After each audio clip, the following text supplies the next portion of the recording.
Good evening, you beautiful, beautiful people. Welcome back to the Simracing.GP Twitch channel for another round of the Moza Challenge. This time, it's the Season 3 final. David Christie here with you, as always. This time, gracing our presence in the commentary box is none other than man, the myth, the legend, Mr. Tim Fulbrook. Tim, good evening. Welcome to the commentary, and Paul Ricard tonight. This is going to be a rather entertaining race tonight.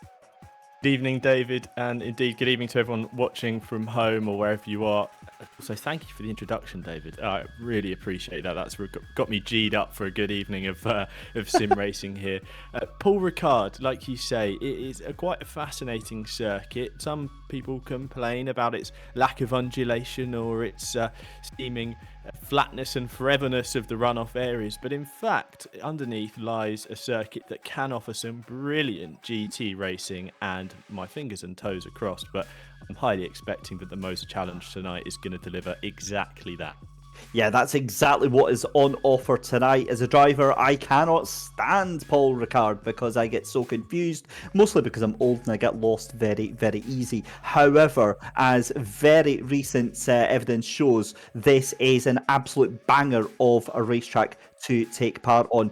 Here is an idea of the track then, as you say, going down that start line here, Tim. Again, it's the race down to turn one, and it's that sweeping section, that long left, right, and then a double right again here that really pushes you through, really tests your mettle as you go through and then through 4, 5, and 6. Again, down into Virage de Camp, and then through Virage de la Sembo. That is where it sets you up for that long straight down the Mistral Straight onto the right-hander at Curb de Sun, and then turn 8 as well, down into the double corner, that Bousset, where it doubles back at turn 9 and 10, doubles back on yourself. Expect some big overtaking manoeuvres down there into 10, which is Benzor, and then into 11 as well, Curb de la Garban. Virage de la Tour is going to be then turn number 13 and 14 as well, before you eventually end up back onto that start-finish straight. It sounds simple. In effect, though, it's going to be a very different kettle of fish. Lots of straights, lots of overtaking opportunities. And when we spoke off air, Tim, you thought that slipstreaming was going to be one of the key issues tonight. Absolutely. Look, you can see us from this aerial view on screen at the moment. That back straight, the Mistral Straight, it's iconic in the racing world. 1.8 kilometers of it, David, are there ready and waiting for cars to form into these long trains, these slipstream battles you get. But it's all very well and good getting the run and getting that toe up past the competitor in front of you, but then you've got to make the move, and you're faced with arguably the most daunting corner of the circuit at Senior, the fast right hand. You turn the car in, any slight bobble, wiggle, or any sort of hesitation from the rear of the car, and you'll find yourself in a whole heap of trouble. Fortunately, yes, there's plenty of room to make that mistake on exit, but you can very easily pick up those track limits warnings. Also, then the move's never quite done through there. You kind of get this shuffle of cars through the fast right-hander and Bousset, like you mentioned, the way the track just doubles back on itself. The circuit really lends itself to this side-by-side racing. It can take 2, 3, 4 corners for a battle to be truly settled, which, particularly in these GT cars as well, where there's more time through the corners for these battles to take place. You can see guys basically running together for the best part of the lap. So look, I'm just sat back with a very cold glass of water, because I know that there's going to be some hot action tonight here at Paul Ricard, and I'm just ready and raring to go. Yep, Season 3 then comes to an end. You can see there 3 rounds held over the course of the month. Round 1 was at Moza, round 2 was at Silverstone, round 3 was at Zolder, and our season finale, where it's all about the prizes, and qualifying for that 2023 Grand Final happens tonight, as we said, at Paul Ricard. And again, just an idea of some of the points there. Top 32 drivers in the leaderboard jumping into that split 1. You can see the tail ends of the top 32 there. Luke Addison, Cody Sherritt in there, Oleg Zolobov. You've got Adam Scott in there as well, Oscar Sumner. Then what caught my attention is when you go up to that top top lot there, that is where you see some big names. David Pertil in there. You've got Dylan Tan. You've also got Nikodem Sobchak and Ismail Ganetsu, Igor Kops, Luke Whitehead in there as well. So some big names out there tonight here. And you can see there, as I said, David Pertil, Elise Soto. So, Tim, I mean, it really is kind of a who's who of Assetto Corsa Competizione. Absolutely, isn't it? It's pretty star-studded, but I think that just even more kind of turns up the heat on this evening's event. This is one of a number of finals, like you described there in the setup of the Moza Challenge. This is effectively a knockout race, a qualifying race for the finals. Only a small handful of drivers are going to make it, and that just adds that extra pressure, that extra bit of thought goes into every overtaking move, every opportunity that comes your way. You're not just thinking about beating that car in front of you, you're thinking about making sure you're in the best place possible to finish off tonight's event, the qualifying spot. And I think that really is a pressure that these guys will be facing. It's something that I know would definitely affect me out there racing, but these guys, like you said, some of the best of the best, they're going to be ready to soak up that pressure and go out and deliver the best performance they can. Yeah, for sure. Qualifying is about to get underway very shortly. Just now, you can see the cars out on grid just now. And of course, the season launched in conjunction with the launch of Moza's brand new R12 direct drive wheelbase and KSGT wheel earlier on a couple of months ago. Cutting edge offerings represent a new era of power, precision, and style in the world of sim racing, elevating the virtual racing experience to unprecedented heights. Head over to mozaracing.com for more information. That's mozaracing.com.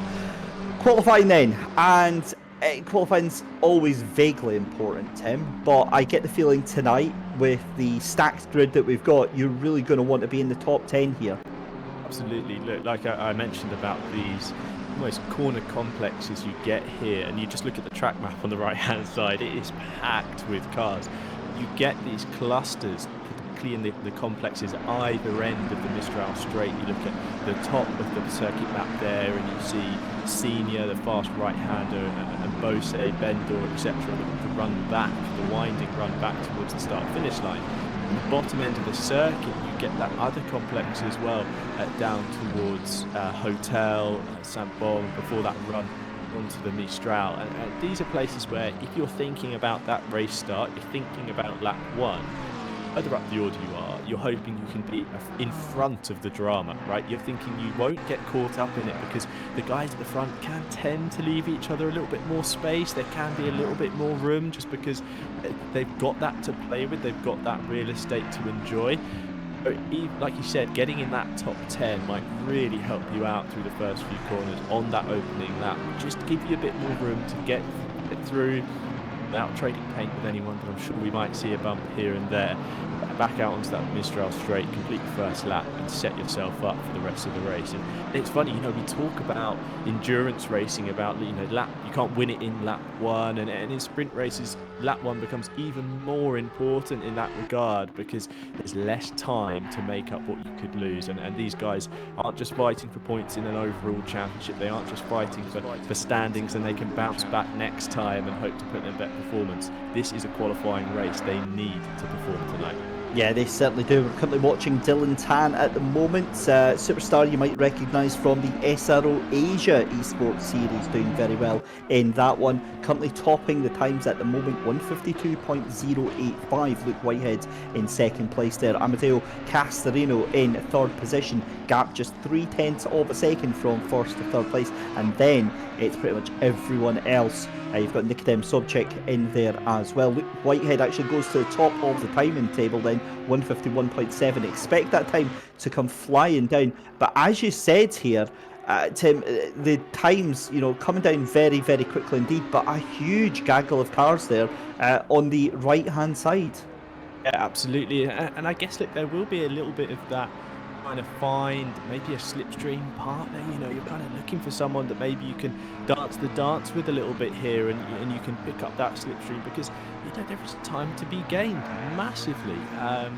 But I think that more importantly, you've got to find that bit of track room to be able to nail these complexes here. And look, as we see the Audis and the Lamborghini, they're coming through this section onto the Mistral. Look, there's two cars tucked up here that are going to be able to get that slipstream benefit. When they come to the twisty parts of the track, it's going to be, it's going to play into your mind following the cars. You're going to have that just kind of hanging around on the apex a little bit. It just kind of distracts you whilst you're trying to focus on your visual cues here. And Paul Ricard, as we've discussed, there's not loads of undulation. There aren't massive amounts of scenery, different parts of the track to really enable that visual cue for when you're setting a lap. And as you can see here, a number of drivers pushing the limits through scene. But a really difficult circuit to nail a hot lap, a really tough one to get something down. And because it is slightly longer, look, we're looking at 1 minute 51 is currently the fastest time.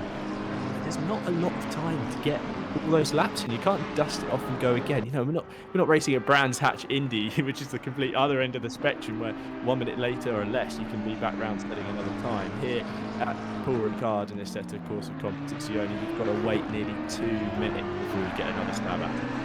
Yeah, that's exactly it, as we're going on board then with Luke Whitehead then in that number 5 machine, currently down in second place just now, come through the final corner then through turn 13 and on the start finish straight. Then let's go on board with a lap for him. You can see him knocking down the traction control onto the, well, I was about to say onto, but he's switching it off, of course, as you've got a car coming out of pit lane here, down into turn 1 then through the left-hander. Again, another right-hander here, and if you're brave, you're going to try and hang it round the outside here, and really, momentum is such a key factor here at Paul Ricard. You're on the brakes nice and early down into this right-hand side, and the plan very, very obligatory right now, very happy to pitch itself in and do exactly what Luke is asking to do right now. Those two McLarens up in second and third position through turns 4 and 5, and then it's over the left and onto this very, very, very, very long Mistral straight. You think of how long the straight you've driven, and then do it a little bit more, and you've got the Mistral straight here. Great opportunity for getting a little bit of slipstream from the car in front, but if you get a bad exit out onto that corner, you are absolutely toast, given how long this straightaway goes on. And then it was, as Tim was mentioned here, a very, very formidable corner here into Senya through that right-hander, and again, track limits are going to be a big thing here through the double corner, this double right-hander at Bousset. And then it's just a couple of corners left to go in the lap here, looking very smooth, cool, calm and collected here for Luke Whitehead. Decides to go on a double apex here through the left-hander, then through the right, and then we've got one chicane left to go in this last lap here. We've got 2.5 minutes left to go in qualifying for season 3 of the Moza Challenge, and again Luke Whitehead takes it very, very late, scoops the car in, fighting left and right, sawing at the wheel there. I'm pretty sure that's not exactly the fastest way to get the car around the track, but he goes across the line, and it most definitely isn't the fastest way to get round that final corner, Tim. And it's such a difficult final turn as well, because the car's so loaded up through that long left-hander, it seems to just go on and on and on and on, and you're aware that you're going to have to hit the brakes and turn in for what almost is a hairpin right onto the start-finish straight, and it's so hard to kind of convince the car over to the left, but drivers have to be really careful modulating the throttle, controlling their steering. You don't want to be too early on the brakes whilst the car's still loaded up. You kind of wait for the thing to get straightened up, drop the anchor and hope to get settled and ready for the final corner. Hard right-hander, but they're getting a little bit of a wiggle on. He was able to catch it, but it did look at like at one moment, David, that whole lap was just going to go in the bin and he might drop it at the final turn, which is so easy to do. Well, the problem with that as well, Tim, is that not only do you bin that lap, but you also bin the next lap that you're going to be going on as well, which is a huge, huge factor here as we're watching Davlish Singh coming through that double right-hander into Bousset and looking very tight and tidy with that Lamborghini. These Lamborghinis are an absolute joy to watch. Beautiful, beautiful cars, of course, and obnoxiously loud in real life. and great to see they get such a wonderful, wonderful digital representation here in the game of Assetto Corsa Competizione. But just a couple of corners left to go for him. He'll get another bite at the cherry as well, as we're watching Ismail Ganesu here for Sensible Racing, and another one of the McLarens through the left-hander here. 35 seconds left to go, and Tim, I get the feeling that if you've not already set a really fast time now, it's a bit dangerous leaving it right to the last here.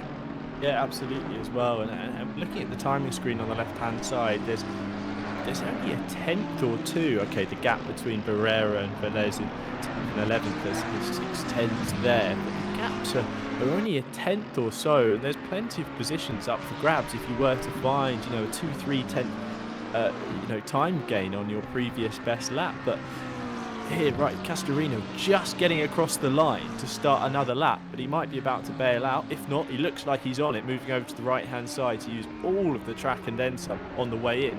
He's going to be one of the last cars to set a time. You know that, you know that. You read the, your heads-up display, you know what time's left in the session. That's it. This is your last shot to make it happen, and he's only a handful of tenths off the top spot. He could really gain something here by putting it all on the line on this final qualifying lap, and he looks like he's doing that in the McLaren. Just the rear slightly sliding. It's right on the edge of giving up on him, and that's how you know a driver's pretty tuned into the car, just able to dance the thing on the rear through this opening sector. Now we can relax, take a deep breath down the long Mistral straight, all 1.8 kilometers of it. That's where your mental strength is important, David, because you're just cruising down here with the pressure of knowing that you're on a good lap. You can see that delta. Is it green? Is it red? You're going to be worrying about nailing these final sectors, or at least I would be. These guys are some of the best of the best. I don't think they'll quite let that creep in. Then you've got to go through scene, chuck the car into the right-hander. Doesn't run too wide. Really good job there by Castorino. Really lines up his entry into Bose. Again, look at the car. It's almost squirming on the way through. It's the right, all over the curb on the left. Now into the tight left-hander, drops the anchor, gets the car slowed down into Bendel, looking great. Curb changes shape on the inside, really difficult to not get over that and get unsettled. Long right-hander, and he's ready and raring to go, David, into these final few corners to get the lap nailed. Daniel Tan on the left, sliding the car out of the final corner. He's bailing on his hot lap, but Castorino run to the line, David, will he improve? Let's have a look here as Amadeo Castorino bins it at the last possible minute. He thinks enough is enough. Qualifying is over then. Tim, Dylan Tan taking that pole position there from Luke Whitehead. Amadeo Castorino taking third place, but an Audi on pole position here, and that's all very well and good, but now we've got an hour race coming up. We've got a mandatory pit stop in that 1 hour race. It is going to be dry, and a lot of question marks, I think, over this this top 10 here. It's going to be difficult, but you're faced with, like you say, that pit stop act to play in, and it's one of those tricky things. We've talked about the slipstream benefit and running around with another car here at Paul Ricard, but there comes a time and a place when you might have to bail out of the train for a little bit of clean air, and with this 10-minute window we have, the pit stops, you're going to be checking the track map. You're going to be looking at the gaps around you as when is the right time to make that call. Some drivers might come in as soon as it opens, get the stop out of the way, and get out of any sort of headbutting that goes on in those opening few minutes. But it's always an interesting strategy call, open pit windows. I really kind of like the way it forces a hand and makes drivers really think about that strategy. Yes, okay, in that 10-minute window, but then how that's going to knock on the end of the race. And with such a close grid like we've seen in qualifying, a couple of tenths separating every single position, the top 10 or so within a second, going to be set for a very close battle, David, across this 1 hour race. We absolutely are. If you've just joined us, ladies and gentlemen, good evening. Welcome to the Simracing.GP Twitch channel. This is the Moza Challenge. We are here for the season 3 final. Of course, the qualifiers have been fighting it out all through the month to get through this third one of 6 that we've got. I believe 6. I might be wrong on that one. I'll double check. This is what happens, Tim, when you go off the top of your head, and I almost certainly always get something wrong. But it turns out I might have actually been right for a change, so I'm absolutely going to clip that one.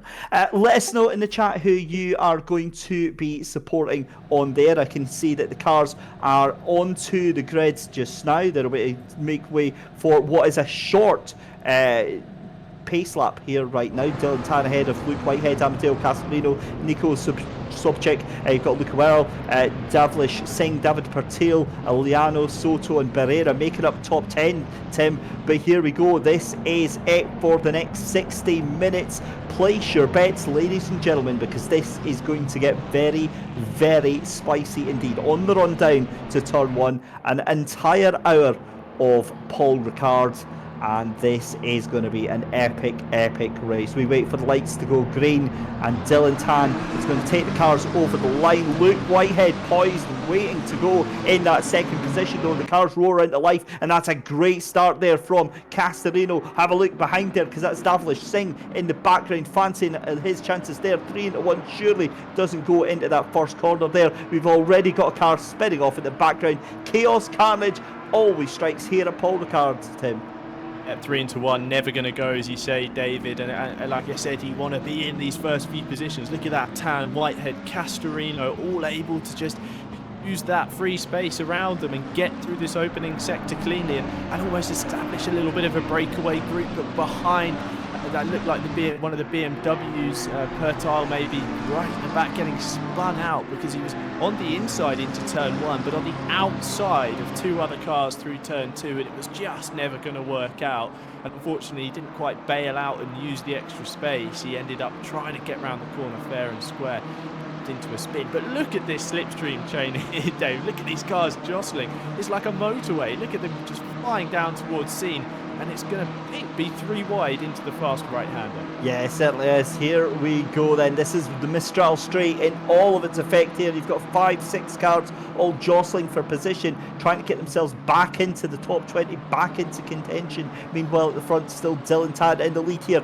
3 wide almost into the corners here, and you've got Chaos and Carnage again. That's a car slow in the middle of the track, a little bit of a bump as they all check up here. But again, this is what happens with Paul Ricard, with all of the cars fighting to get any sort of track space whatsoever.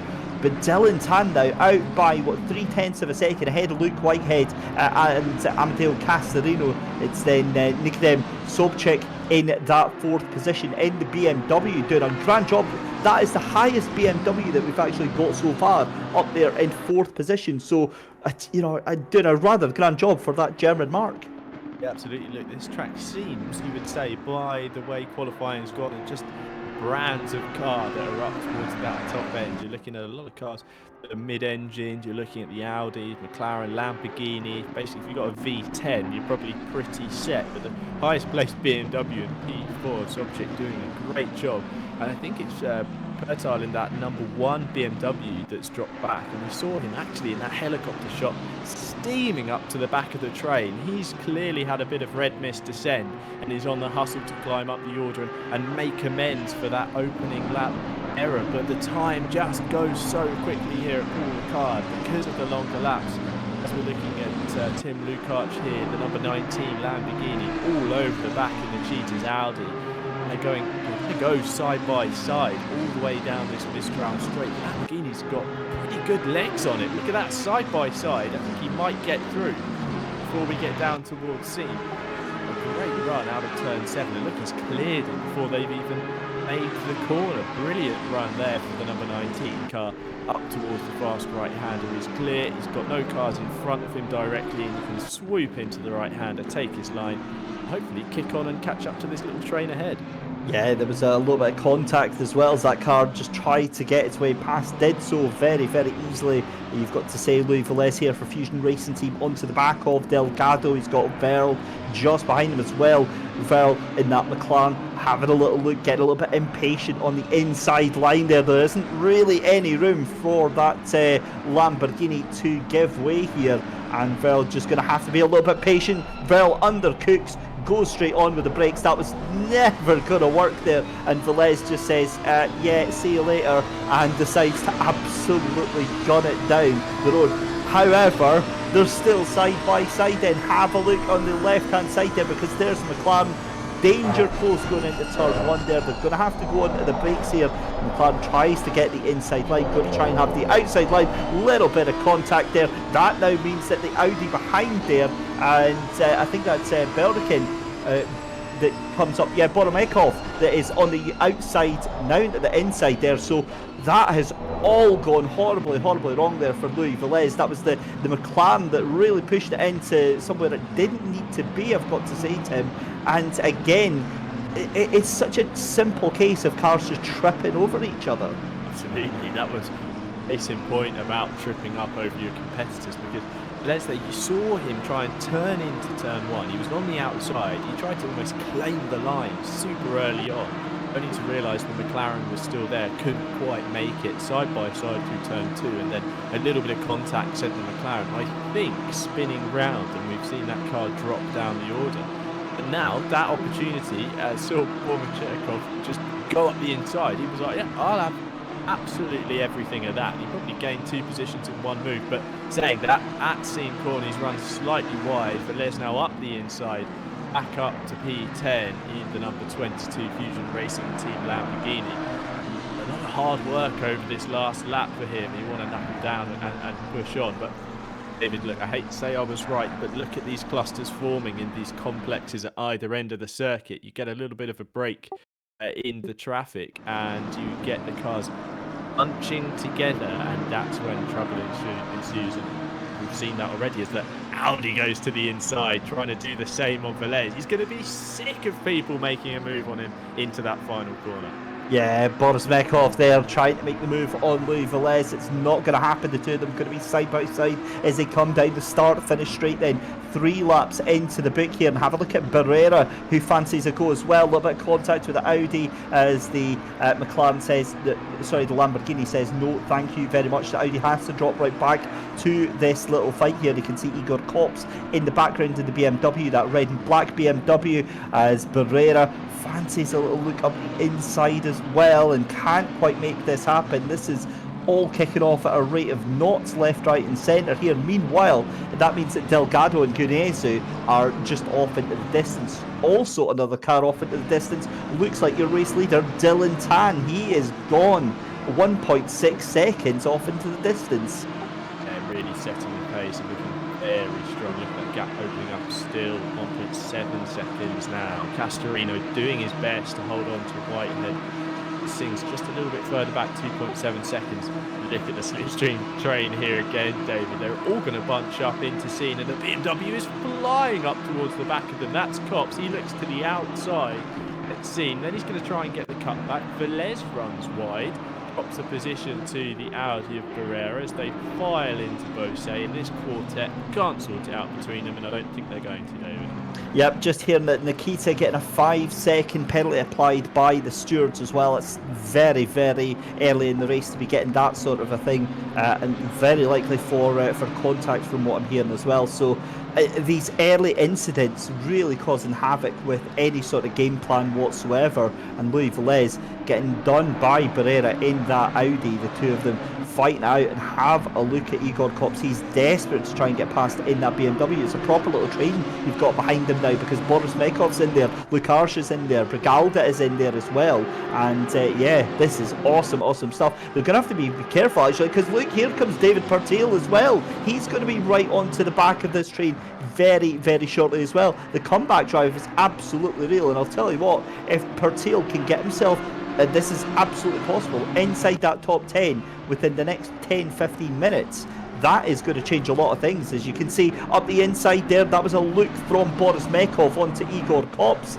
and again these drivers just tripping over themselves, they're trying to scrap for the scraps, and you know, the 3000 IQ play right now, Tim, would be to work together and catch up, get rid of some of that 5-second gap up to Delgado. As we see Francesco Oleano for Galeon Corta Simracing trying to make a move on the outside, and Nico Sobchik there, a little bit of contact there, sent to the side, and is Soto going to be able to make a move and try and take advantage of that? Slips down, thinks better of it. My goodness me, barely a breath to think here. Absolutely, yeah, these groups like we were talking about, but the way they trip up over each other then just invites more cars into that battle. And if you look at the timing screen on the left-hand side, you look at that Herrera, Velez, Kots, Borometrov, Lukács, they're so close together, and that's allowed Pertile in that #1 BMW back into the fray. And as they're fighting, he's got to take those opportunistic moves. He's got to look for where a gap might open and just get up the inside. Like you say, Dave, in the next 10 minutes, 10-15 minutes, he can get up towards that top 10. Really, he is a factor when it comes to pit stop strategy and looking at when to pit inside that 10-minute window. He will be a factor for those other drivers, and you won't want to pit and come out behind him because he will not be giving up any track position anytime soon. But this trio here, Lano, Sote and Ganesu, actually no, the McLaren, number 12 McLaren's a little bit further down the order. This is Sobchik, sorry, the number 10. The BMW and Lamborghini, I would say, are pretty well matched on the straight. We saw them side by side and no one seemed to have an advantage. That BMW, when it gets in the slipstreams we've seen, it is so quick down the Mistral straight, and it'd be really tricky to get a move done on the M4 GT3. It looks to have a real good top end on it. It certainly does. 50 minutes left to go. You can see another 5-second penalty there for Nikita in the number 24 there. So that now means 10 seconds of penalties being given to that car. And again, it's for contact with the number 9, avoidable contact with that number 9 of Morgan, Joseph Morgan there. As you see Joseph Morgan side by side against the number 19 Lamborghini of Lukács here. This is for the battle for 14th position again, coming down that Mistral straight here. You've got to say that Lamborghini will try and tuck back in, get a little bit slipstream there, ducks into the inside line there through Senya. That double right-hander here. You've got a car going very, very wide. That might be, is that David Pertile that just went very, very wide, comes straight back on the track there. Wow, that is a big moment there, going very, very wide indeed for that yellow and black BMW.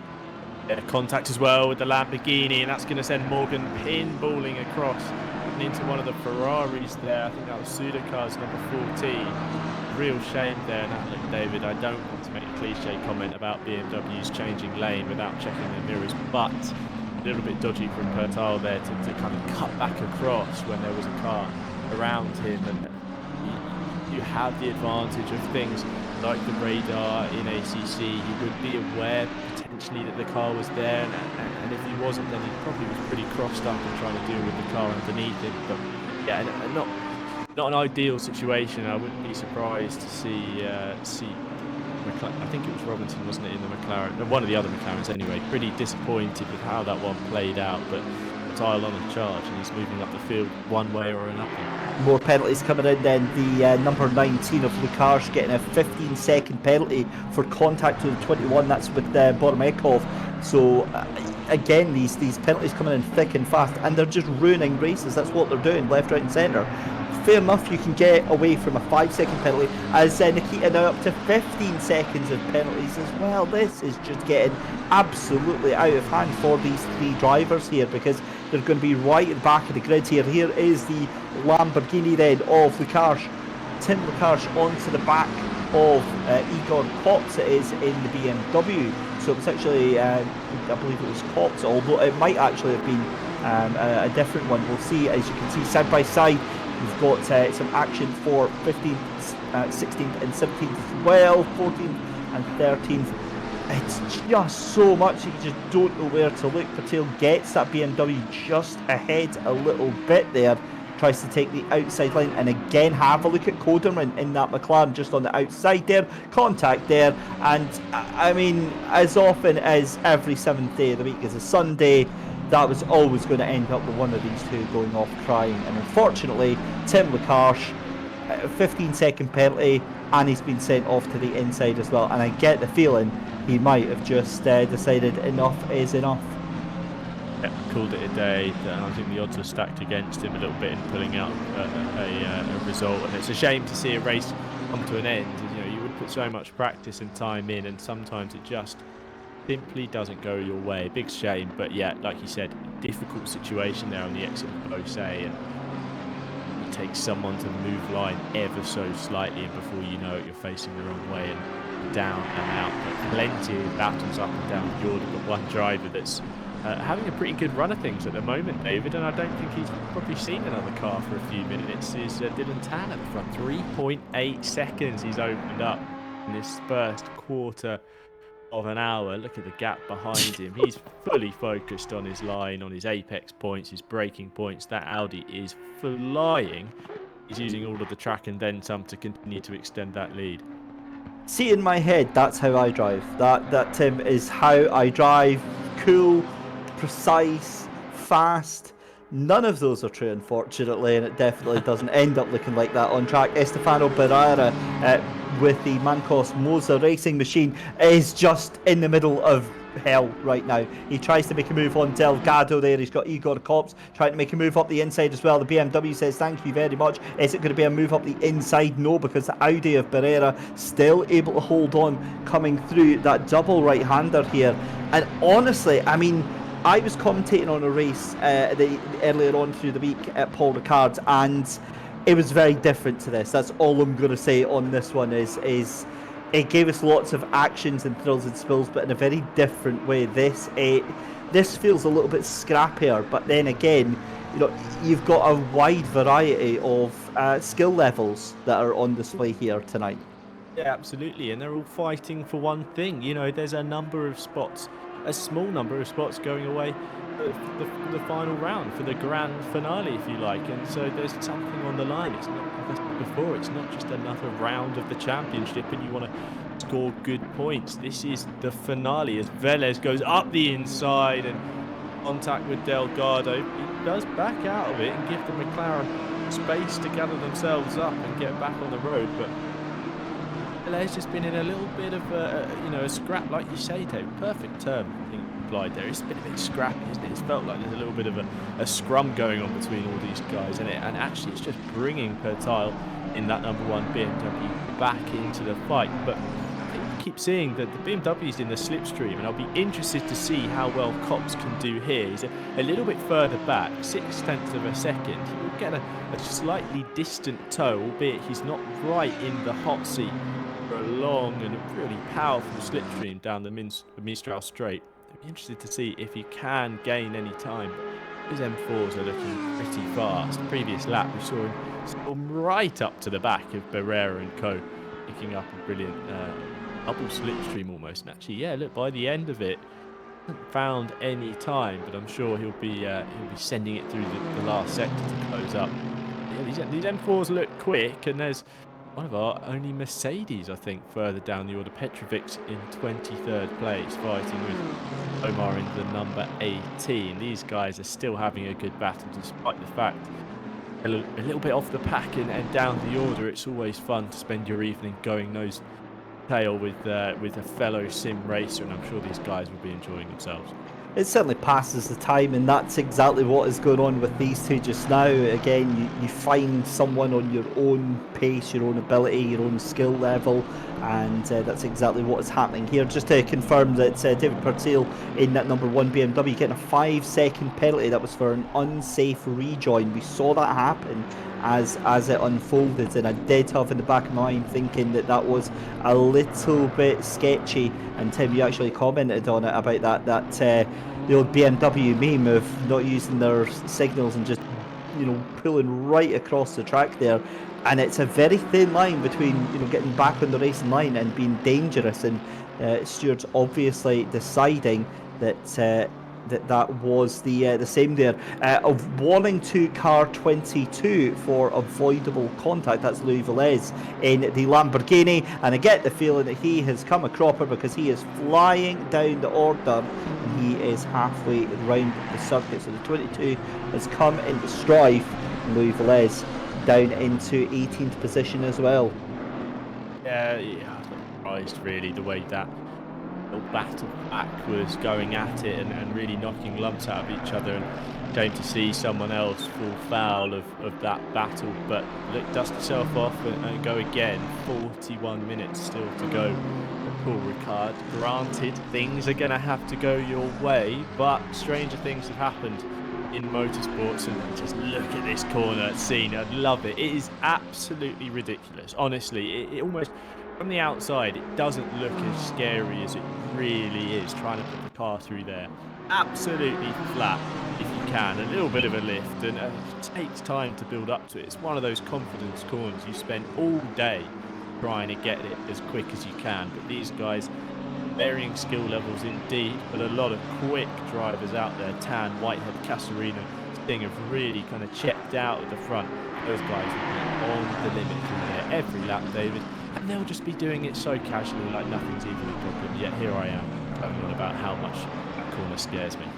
Yeah, no, you and me both, I'm afraid, on that one. It's there's many corners at this one. I think it's just because of the layout of the track. It just feels so different. It's so undefined with all the wavy lines, and yeah, I got lost very easily. I'm going to put my detective cap on here for a little minute here. The 22 Lamborghini of Velez, down in 19th position, was up with David Pertil in 11th position before falling down the order. David Pertil now has an extra 10 seconds on the time penalties to make it 15 seconds, and confirmed with the stewards it was contact with David Pertil that sent Velez spinning and all the way down into 19th position. So now David Pertil having 15 seconds of time penalties. So that early recovery drive means absolutely nothing. We're just a couple of minutes away here from pit stops being available. The pit window opening for 10 minutes here as Louis Velez slows right down on the Mistral straight. And I'm not sure if that's a hardware failure or Louis Velez has decided that he is deciding to call it a day.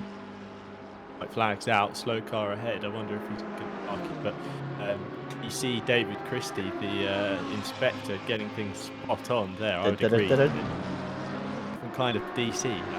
Take that one. Nailed it. You can take off your Sherlock Holmes hat now and put the magnifying glass down. Impressive stuff, I'd absolutely say. But those two, look, we saw how hard they were fighting. We saw Pertil was doing everything to get his way back up the order, and we saw that Velez wasn't going to be having any of it from anyone. So just the unstoppable force meets the immovable object. I haven't heard that one for quite a while. Let's turn our attention to poor Dylan Tan, who has 7 seconds ahead of Luke Whitehead. How? We've only done 11 laps, and it's a 7-second gap. That is insane. The amount of performance in that car. That's almost about, what, 0.8 of a second a lap that Dylan Tan has got right now over the rest of the field. Bear in mind that in a couple of minutes' time, pit window will be open. But Tim, I don't even know where to begin with Dylan and figuring out where he's got that time from. I've never commentated on a race featuring Dylan Tan before, but I've commentated on races with Luke Whitehead, and Luke Whitehead is very quick. He's a very good sim racing driver, very quick on his day, and Dylan Tan is absolutely having a stormer. I wonder if he's bored or whether he just felt like showing off tonight, because like you say, nearly 7 seconds inside this first segment of the race. He's absolutely flying. That Audi must be singing this whole lap. He's really nailing it. And Luke Whitehead, look, it looks like he's pushing, the way he's taking the curbs, the way he's hustling. And, I wouldn't be surprised to say that this second place is probably in the bag if he just keeps things on the road. Everyone looks fairly well matched for pace in that top 5. Apart from Dylan Tan, who's just happy to stroll on up the road and make it a lovely Saturday evening's drive here at Paul Ricard. It's just it's a stroll in the park, 7.1 seconds with just over half an hour to go. That is exactly what you want. Back to watching Francesco Iliano here for Galore Corsa Sim Racing, just behind the number 10 BMW of Sobchak in the number 46 Skechers livery, the Valentino Rossi outfit that he's got on the card just now. But again, teams welcome to submit their own custom liveries, but you've got to say some of the liveries in this game just absolutely stellar. I'd be more than happy taking some of them just now.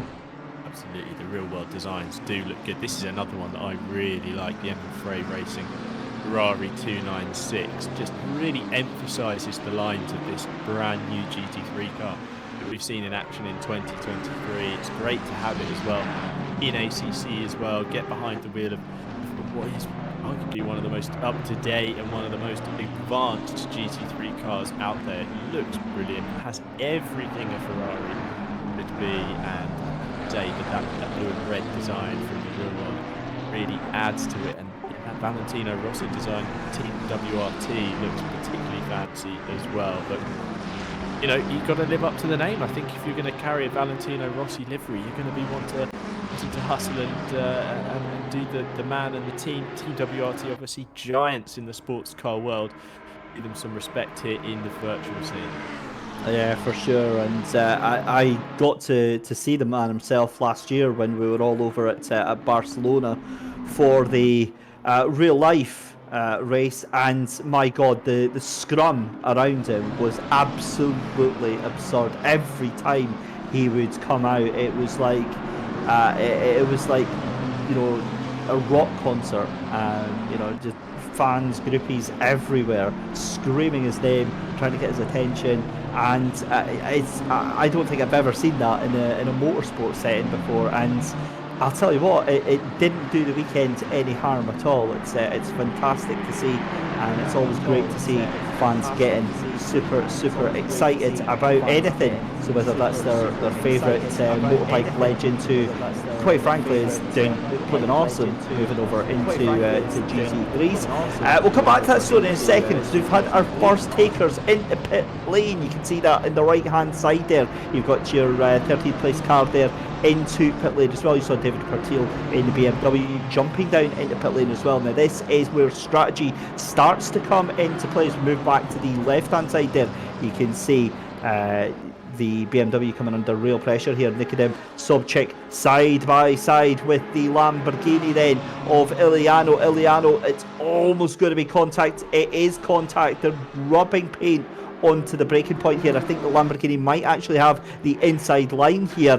Comes out, BMW late onto the brakes there, holds that position there. That was aggressive defence there.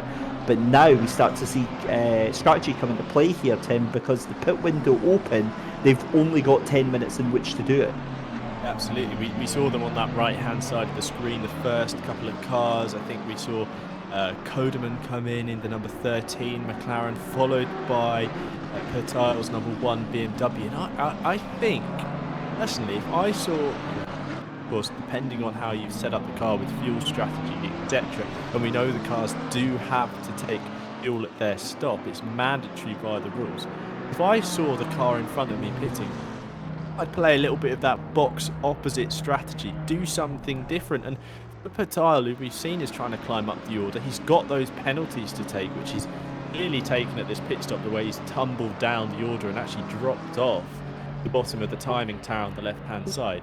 I think I would have tried something different. I think I would have gone around another time and seen if anything happened on my opposite lap, if you like, or whether the other driver gets caught up in traffic that I managed to avoid. You know, I think that's a risk to take, but tucked up behind the rear wing of someone, and of course Pertil's penalties make that completely irrelevant. So if you want to scratch what I've just said, get it off the record, then fine. But going forwards in this remaining 7.5 minutes of this pit window, definitely something to consider. Why not stay out, do something different?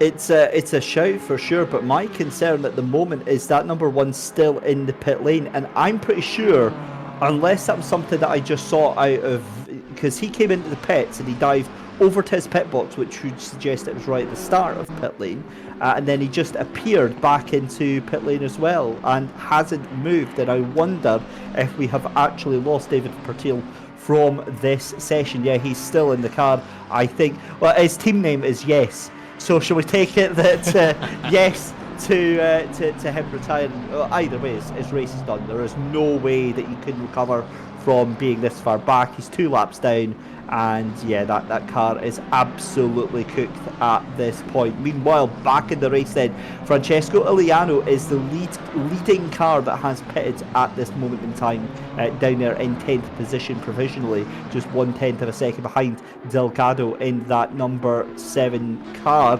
As you can see there, just so close there as Iliano gets past the McLaren of Delgado.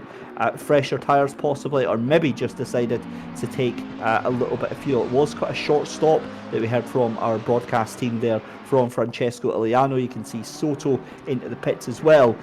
6 minutes left to go in the pit window. So you were talking there, Tim, about doing the opposite. So whereas if a team comes in early, then you would presumably leave it right to the end and see if you could maybe try and get some extra time on the overcut there. Is there any situations where that might not work? Yeah, I think one of the obvious times is clearly, if you were the last to come to pit lane, you really leave yourself open to people who you haven't maybe been up against so far in the race.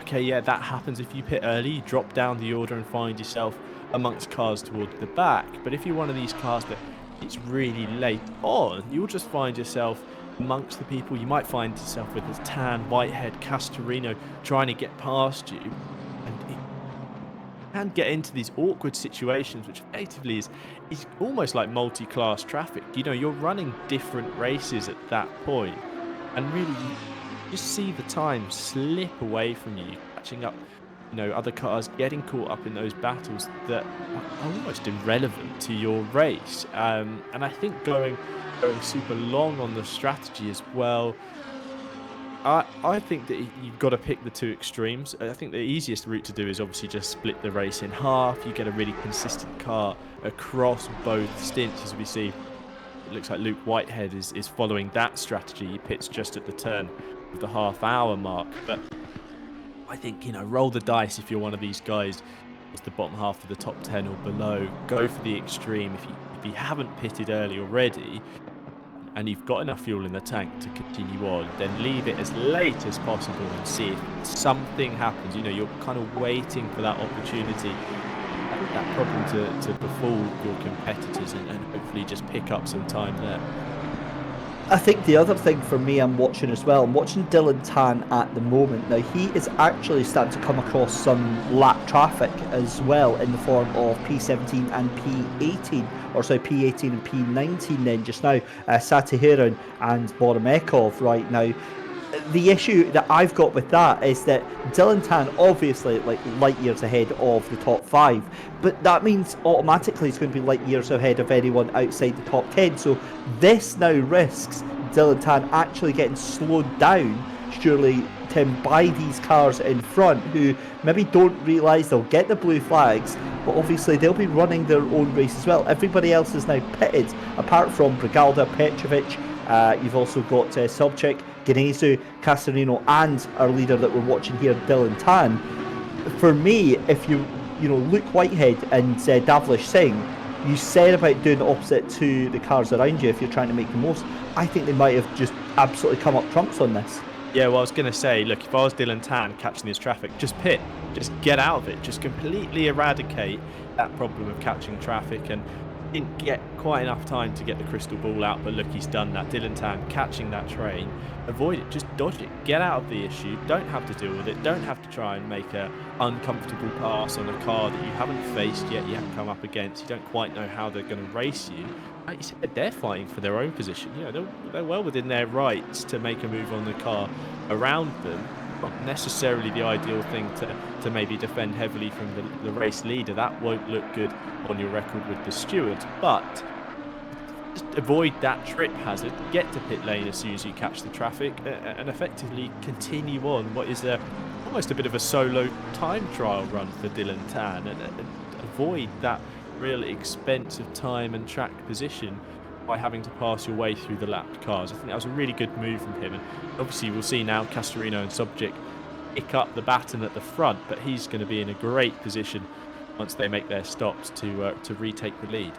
I have a horrible feeling that Dylan Tan is already out the pits and is absolutely trounced the gap that he had over Luke Whitehead. I think it's now at least, what, maybe 10, 15 seconds. I might be massively wrong on this. In fact, actually, wait, there's Dylan Tan out just now. So no, that's changed.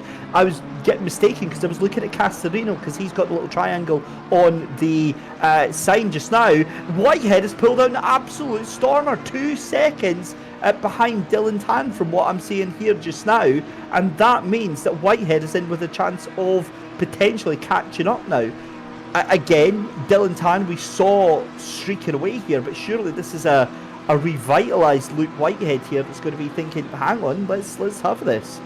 Massive to take out effectively 4 or 5 seconds just in the stops. Really good stuff from Whitehead. You wonder if he just managed to avoid, you know, a bit of traffic. We didn't see Tan's complete lap. We saw it just towards the second half, really. Don't know what other cars he might have come across in that previous lap, or indeed, you know, the free air that Luke Whitehead might have been able to run around in. That's really impressive, his race, to see Whitehead close up that much, and really just adds, like you say, a bit of energy into this second half.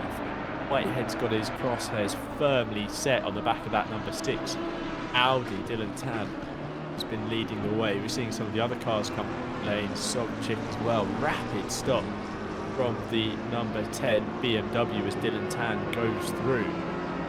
This might put the number 10 a little bit further forwards. These last stops, these late stops, I would say, look to really be benefiting some of these cars. Subject's going to come out of pit lane behind the Lamborghini there. I think that's Singh. E5, really solid stop there, just before the pit window closed. Yeah, that was awesome stuff. So there we go. The second half of the race is pretty much underway. The pit window is closed. Everyone has taken their pit stops. I also saw that David Pertil is back out on track as well. He's just behind the leaders just now. We're watching Francesco Iliano just making his way through in the Gallon Corsa sim racing machine.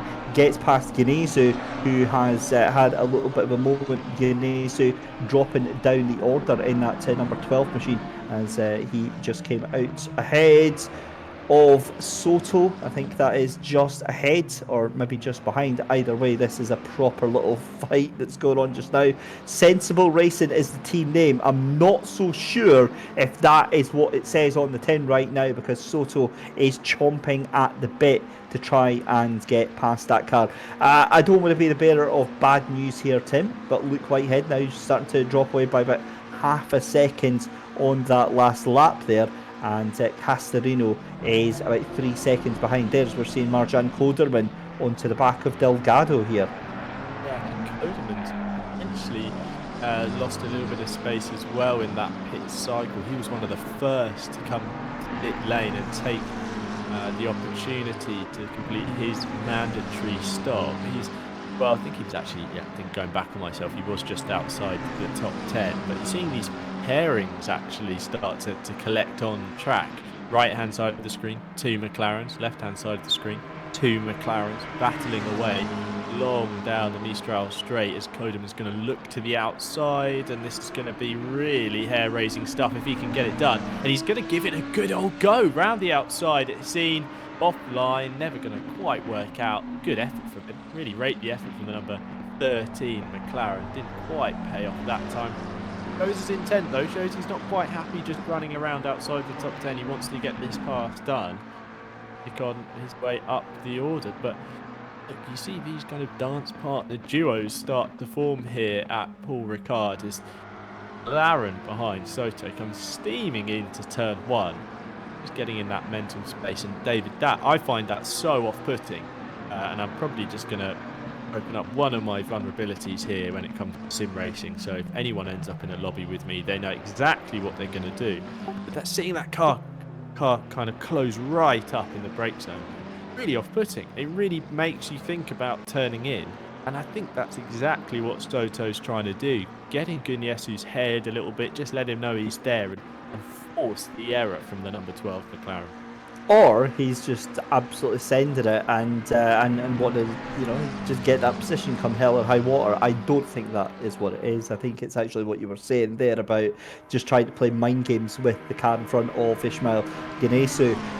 The problem with that is that it leaves you very, very open to the car in front misjudging what you've done, and then you get blamed for an accident here. But again, the pressure massively on here from Soto. We've lost another car as Barrera down in 23rd position.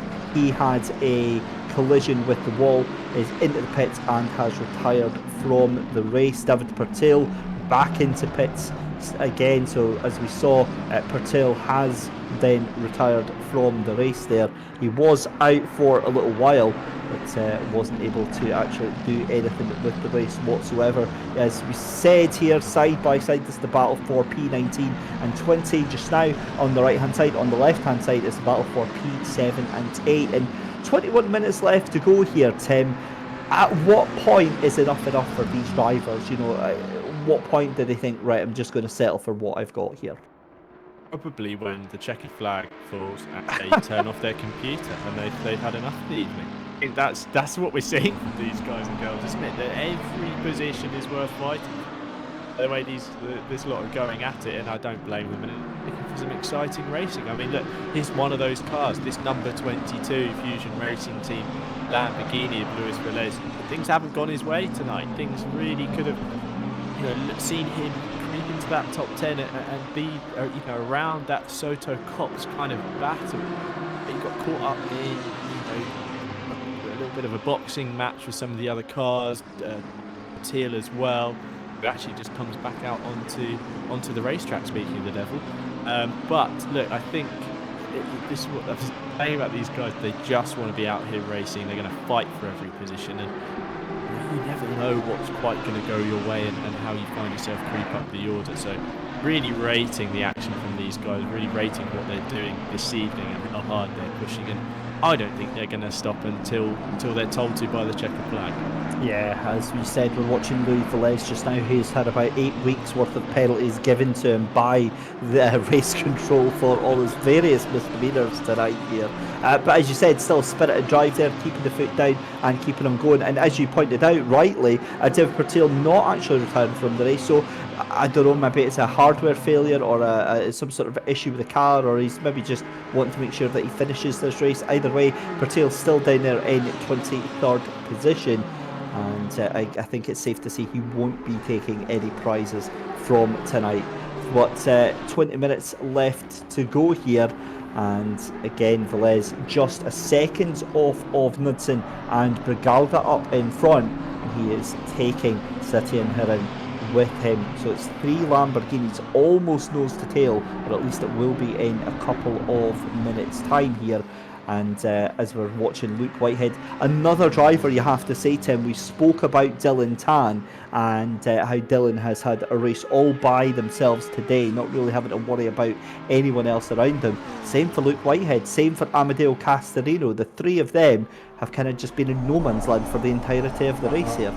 Yeah, they've kind of had each other under wraps. I mean, Dylan Tan's this whole group, really, the whole race, the whole evening, everything's just been signed, sealed and delivered from that number 6 Audi. But Luke Whitehead, I would say in this second half of the race, after the stops, I think he's turned up the wick a little bit. Tan isn't dropping him by the same quantity we saw in that opening 15 minutes of this race, and he is under that 3-second mark and hovering. I've been watching the times, and actually it was just pointed out by our producer that he's keeping under 3 seconds. It's only 2.8. It's actually come down to 2.7 now. He is there. He is kind of in the mirror. He's a little bit of a speck in the mirror for Dylan Tan, but he is there, and he is a presence that will be continuing to pester this Audi driver for the remaining 17.5 minutes of this race. And David, the T word's coming up, the biggest T word in racing, and that's traffic. And that's going to start playing a part in this final quarter of the event, and Tan's going to be the first to deal with it. Penalty for Robinson in the number 17 McLaren for contact with Petrovic in that sole McLaren earlier on. That was deemed as a 5-second penalty for unnecessary contact. Tim, what do we think that we're going to see in this final 15 minutes of the race? We're going to have to see Luke Whitehead turn up the pressure. I think he's going to actually start closing in on Tan, as Tan has to deal with the traffic, as first through that number 6 Audi has the unfortunate job of almost waking up the competition to the fact that the race leaders are coming through. And of course, all of these drivers will have been made aware of the rules package here. They would have had a driver briefing to be told about blue flags and how to behave when they are shown. Saying it is one thing, and actually doing it when the push comes to shove during the race is another thing. Tan's going to have to deal with this first batch of traffic. Luke Whitehead's job now is to decimate that gap as Tan makes his way through and really close up. One BMW moves out the way, fine, Tan gets through. I think in this final 15 minutes, we're going to see these two hopefully close up and potentially bring some others into it. Further down the field, I feel like I'm doing a weather forecast, by the way. Further down the field, I think we can expect more of the same. People battling for every position available at every corner of every lap. And I'm more than happy to see that play out for the next 16 minutes. Well, today's weather forecast brought to you by Tim Philbrick with 15 minutes left to go, and done rather well on that one. Listen, I think you've covered pretty much all of the bases on there.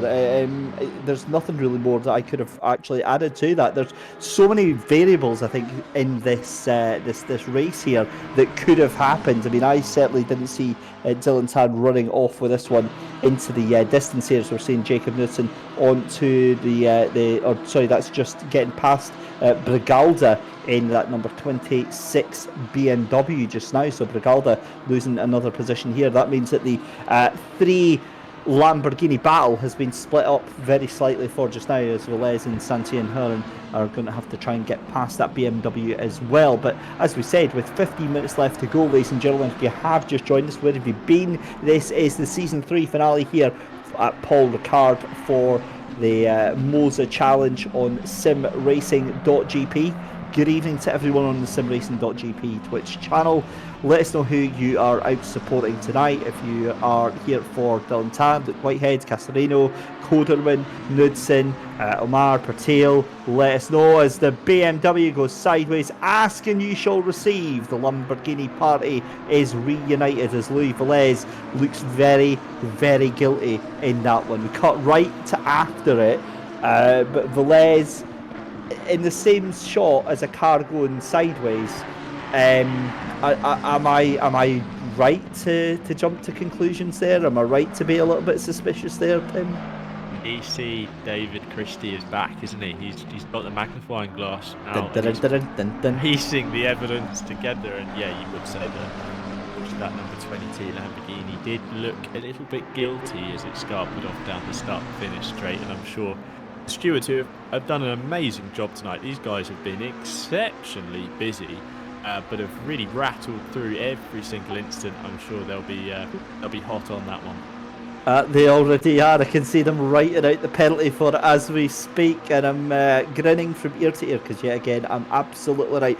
Pedro Delgado, though, with the mother of all slipstreams down this Mistral Straight, says goodbye to Sudakar in that number 14 Ferrari there. Sudakar thinks better of it, tries to sneak it up the inside again there. In fact, I was going to say that's not a Ferrari there, that's the 11th place McLaren up the inside of Delgado, and it was actually the other McLaren that was beside him, so excuse me on that one. I thought it was Delgado making a move. It was actually Delgado having a move made on him by the number 13 of Coderman. So Coderman was fancying his chances there at the Mistral Straight there, and you said it right before the race here. That straight is so long, the run you can get from it is absolutely absurd. Yeah, it's massive, but it's kind of like that. Catching is one thing, passing is another. Adage applied to just that section of the racetrack. You know, this massive slipstream is one thing, but actually getting the move done, you're at a corner that isn't really your standard overtaking opportunity. If it was a chicane like you see at Monza, if it was a hairpin turn or something, Mulsanne corner at the end of the long Mulsanne at Le Mans, you'd maybe see passes made, but in fact, Seaton really makes it difficult get the pass done. As we see side by side, this is Knudson's Squadra Corsa Lamborghini, and I think that's the number 9 McLaren of Morgan going side by side into the opening complex that turns 3, 4, 5 and 6 down at Hotel. Getting things sorted out very cleanly, but that is Velez behind. 10-second penalty, David. I think that's the instant that you spotted, so well done for sniffing that one out. Very good job, and well, I'm sure Velez will want to be getting involved with these two as this slipstream. Here we go. I wonder if we'll see it play out in real time, what I was talking about. Knudson's got a fantastic run, hoping he doesn't clear the McLaren, which he has done. Because that completely ruins the point I was about to make. But through scene, you almost want to try and get like a cutback. You want to get a better exit than the competition. Set the move up into Bose, because that's the real passing opportunity. Scene is just kind of an awkward inconvenience on your run to the real chance to make the move. But clean racing between these guys, and right to say that Velez wants to get right involved on the back of the McLaren there. Sure, we'll see a pass sometime soon. Yeah, Velez with that 10-second penalty for the contact then with the car that we saw earlier on, that BMW going sideways off Brigalda. And again, when we cut to it, it's like, you know, when a dog does something wrong and it gives you that sorrowful, pitiful look. That's what Velez's car looked like it was doing with the BMW off to the side. It's like, it wasn't me, I didn't do it. But Race Control absolutely on it. They've got a wealth of replays and camera angles at their disposal, and it took them absolutely no time whatsoever to start writing in the book that it was a 10-second penalty there for Louis Velez. That is case closed right now. Up back at the front end with just over 10 minutes left to go in the Season 3 final here for the Moza Challenge. And is Dylan Tan still up in front, not tearing away to the same extent that he was in the first half of the race, but Luke Whitehead still 4 seconds behind there just now. Amadeo Castorino in third position, 4.5, and then Davlish Singh in that fourth position, 1.6 seconds behind that as well. Remember, we are looking for our top 4 qualifiers to the grand finals at the end of the season in December for the big final race here. And of course then we have to turn our attention to the next set of qualifiers here, Tim, because they're going to be very, very important indeed, and they'll be coming up pretty much next week. We'll be off to our next set of qualifying races here, and again, I'm just looking at where they're off to next for Season 5 in October. Season 4 rather. Donington, Nürburgring, Imola, and then our next race that we'll be broadcasting, Barcelona.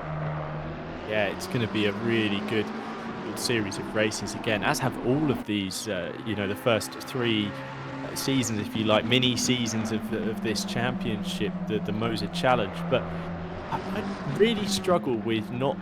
If I knew I was in this next season of racing, I'd be watching these races, eyeing up the competition. Obviously, if I was fortunate enough to think I might be able to qualify and get through to the grand finale, if you like, I'd be looking at a performance from someone like Dylan Tan. I'd be looking at the measured pace from Luke Whitehead and Castorino behind, and I'd be worried. I'd be really thinking, look, this is a really high quality competition with some seriously quick sim racing drivers, and quaking in my boots a little bit. But I hope that the competition in Season 4 is just as good as we've enjoyed over these first 3 seasons, and I'm absolutely sure it will be. But Pan's storming away with things at the front, and I think he's going to be a force to be reckoned with when we get to that grand finale later in the year.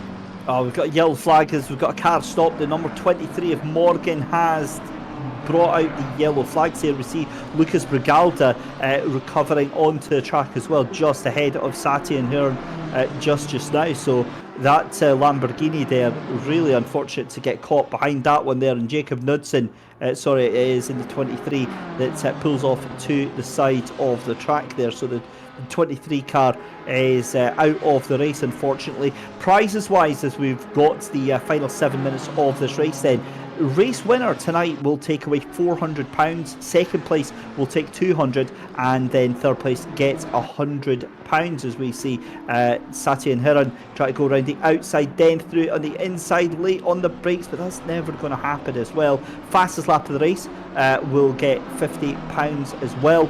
Then on to the grand final, and this is where the real big things come out. £1,500 for the winner, £900 for second place in the grand final, and £600 for third place in the grand final. First place also gets a brand new Moza R9 direct drive wheelbase and CS wheel and SRP3 pedals. That is an incredible bundle there. Second place gets a Moza R5 bundle, and third place gets a Moza HGP shifter and an HBP handbrake. I mean, that's worth entering alone. That's Christmas sorted, isn't it? Yeah, that is. Just, what a bundle to be able to get, and that, I think that explains some of the racing we're seeing tonight. There is real stakes and real kind of real prizes to be won here, and I love that the level of competition that brings out. And I'm sure if I was Dylan Tan, I'd have my eyes on that number one spot in the grand finale, because he is really starting to put a gap on Luke Whitehead in this final 10 minutes, opening up his second or so over the number 5 McLaren. So seeing this battle here between Brigalda and Satya in the number 20 Lamborghini, absolutely going nose to tail, side to side, and every other which way through the opening sector. These guys are having a fantastic battle, and I hope they're enjoying it, because they unfortunately they won't be qualifying for the grand finale, but they seem to be enjoying the race action that they're having this Saturday evening. And look at the legs on the BMW, like we've been talking about. The M4 looks absolutely rapid in a straight line. Oh, big contact! Both in the wall.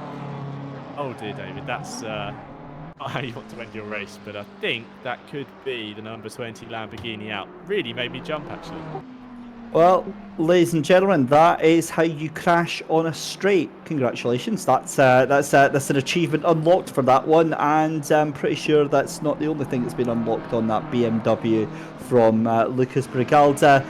A bit of a silly incident, you've got to say. Unnecessary for them, two of them, wide open space. I personally hope Race Control go absolutely bonkers at them. 5 minutes left to go. Yeah, and nothing more to say on that one. That was just so bizarre, as Amadeo Castorino hanging the tail end of that one off. Listen, if anybody suggested that at the end of an hour race these cars would just be on autopilot and cruising by, not a chance, and you can understand why. Have a look in the background there. That is Davlish Singh, just 1.8 seconds off of this little fight here, so baying for that final podium position here. And do you know what, with the pace that Davlish Singh has got here, Tim, I wouldn't put it past him for actually catching up to the tail end of Castorino. However, as we've said, getting past, completely different thing. Yeah, but you've got to say that Singh's probably got that all-important momentum with him. We've seen this gap has kind of remained under 2 seconds after the pit stops, and if anything, they've closed up a little bit, but Davlish Singh looking very quick indeed. And I wonder if he'll be able to see the fact that the McLaren 720S Evo GT3 ahead of him has activated rear wheel steering, it seems, into that final sector, because Castorino, I think, is actually having to push to try and keep this gap out and maintain this advantage over that number 3 Lamborghini. He's definitely having to get a bit of a hustle on to hold on to P3. And Davlish Singh, look, he's taken 3 tenths out of him in that first sector. I wonder if Castorino's maybe just pushed very hard throughout this race in the hope of keeping on to the coattails of Luke Whitehead up the road, and actually has just started to really push the limits of this McLaren and taken a little bit out of it too early on in the race, and he's paying for that in this in the closing stages. And Davlish Singh is just lurking behind in the bright green Lamborghini Huracan behind. Be surprised to see Singh close up, and again, look at that, through scene, he's all the way over the exit curve, and then it's almost like he adds a bit of extra steering lock to try and get back onto the racing surface, and the rear of the car is not having any of it, and it starts kind of stepping out in those final moments, and it's really starting to push the limits there. How many of his 9 lives he's used up, and whether that could come back to bite him in these closing stages. There's only going to be a couple more laps, probably, I reckon 2 or 3. But the Lamborghini is closing in, and now the McLaren ahead. Castorino's got traffic to deal with as well. Gap's going to be, I reckon, just about a second, if not just a little bit over. Look, 1.1 seconds on the board now. Castorino's going to have to keep cool here, press on, because Sing's going to want this position for the podium.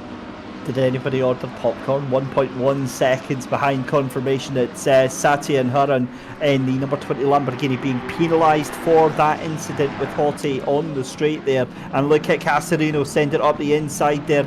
Great awareness there from the lap traffic to just move out the way, but the cars now nose to tail. That's what, about 8/10 of a second, if that 5/10 of a second between Castorino and Davlish Singh. We've got 1 minute 45 left to go. Potentially penultimate lap that we're on just now here, and quite honestly, I just do not know how this battle, this specific battle here, 3rd and 4th place, is going to go. Lamborghini is going to have a heck of a tow coming up this back straight here. It's going to be even more so as they come into, as that is a very, very battered looking car coming through the order there. I think that's the 28 of Hottie in the background. Just there. Going to be right in the way of Castorino turning in, and that's going to cost him time, and Singh's going to see that. He manages to clear the Lamborghini with no qualm at all, but Castorino would have had to have checked up ever so slightly, and that gap now below a second. 0.8 is the gap between these two. Singh has got the crosshairs on the back of that McLaren. Castorino having to deal with the traffic though. He's the one that's having to wake them up and say, hello, we're kind of coming through here, battle here for the podium, get out the way. He's the first to deal with it. Singh is ready to pounce. Yep, as our race leader Dylan Tan starts his last lap, 30 seconds left to go, so this is going to be the final lap of the race here of the Season 3 finale. Amadeo Castorino, all eyes on him just now because the pressure is mounting every single corner. Davlish Singh in the number 3 Lamborghini, mounted, poised, baying for blood right now for that final step on the podium as the time runs out over this 60-minute race. What a fantastic spectacle we've had here. We've certainly enjoyed it here in the commentary box. We hope you've enjoyed it as well at home watching here on Simracing.GP on Twitch just now. As a little stumble there from Castorino, they're now nose to tail. Here comes Davlish Singh in that Lamborghini. He looks so menacing, and you can see now, Tim, that McLaren is starting to twitch. It is starting to get very, very nervous with that Lamborghini, and as they come out to the Mistral Straight, I think the power of the Lamborghini is going to have it here. Yeah, it's really squeaky bum time for Amadeo Castorino in the number 8 McLaren, and look, Davlish Singh is locked in like some sort of seeking missile on behind the McLaren as they thunder down the Mistral straight past the camera in towards Singh. He's got time to make this move, but Singh looks at the first opportunity up the inside into the fast right hander. Can't quite get it done. Castorino's all over the exit curb and beyond. They both are actually. And look, another opportunity goes baying. Singh looked for it there, but could have maybe set something up into Bose. Didn't get the pass done. That's cost him just a little bit of track position, a car length or two. Castorino, if he can keep his head level, keep things clean, despite the traffic up ahead, I think he might just hold on to this 3rd place. Yep, here comes Dylan Tan then, coming out of the final corner to come across the line and win the race here. Fantastic stuff for Dylan Tan. Luke Whitehead is going to take 2nd place. It's going to be Amadeo Castorino literally just holding on to 3rd place ahead of Davlish Singh there. Great, fantastic racing there. Nikodem Sivchik in 5th position. And if I'm honest there, everything we could have wanted to see. Francesco Iliano into 6th position. Ginesu in 7th. Soto in 8th. Igor Kops in 9th, Sudakar in 10th position, Koderman in 11th, Delgado in 12th position. Then it's going to be Morgan, I believe, up into 13th. Velez will drop down to P14, and then I am not even going to try and figure out who finishes where with all the penalties that are going on though. But I mean, Tim, Dylan Tan, just an exemplary race. We barely saw him through the entirety of it, and there was no real doubt in that one. One of those performances where, although he had a bit of camera time, it wasn't really that much. A little bit at the start, a little bit at the middle, a little bit at the end, because he was just so dominant. And the words right out of my mouth, exemplary. That's exactly how you would have wanted the race this evening to go. Luke Whitehead tried to apply that pressure in the second half after the stops when he was around that 2-3 second mark, but really wasn't able to make an impact on the number 6 Audi driver, who has just been brilliant all of this evening. Rapid in qualifying, consistently quick throughout the race. Props to the drivers up and down the grid for giving us a really exciting battle. Castorino and Singh there for the final qualifying places, doing a really good job just to keep level-headed in the closing stages. Great battling up and down the order. Plenty of people in the Twitch chat as well, having enjoyed that last lap battle between the two cars. David, I think we're going to need a little bit of a lie down and something really strong to drink after that one, because I am exhausted. You and me both on that one. So confirmation then that going through to our grand final then, it's going to be Davlish Singh. You've then got Castorino as well as Luke Whitehead and Dylan Tan. Dylan Tan taking away £400 tonight. Luke Whitehead taking away £200 tonight. You've then got Amdeo Castorino taking away £100 tonight in that third position. So there we go then.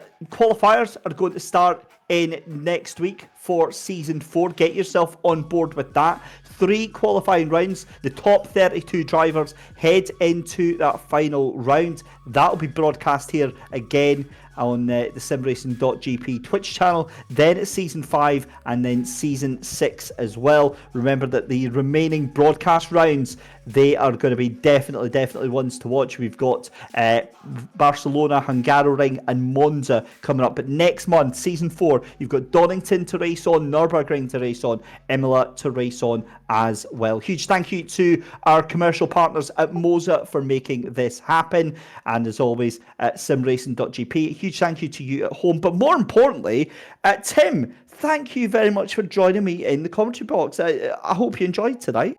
David, you can call me any time of day or night and I'll show up. I'm very happy to be able to join you in the comms box this evening. I've had a great time and I hope everyone else has enjoyed it. Looking forward to more of the same from this Moza challenge as we head into the closing stages and the grand finale on the 23rd of December. Christmas presents well and truly lined up for those who are able to pick up those incredibly illustrious Moza awards there and bundles that are going. I'm really looking forward to seeing how the rest of this championship plays out. Join us next month. Huge thank you to Dan and Adam from Simracing.GP for doing the race control tonight. Huge thank you to Dave Hedges from Sim Sports Solution for the awesome broadcast. And there we go. That is us until next month. Join us next month for the season 4 finale here of the Moza Challenge. We will see you next time.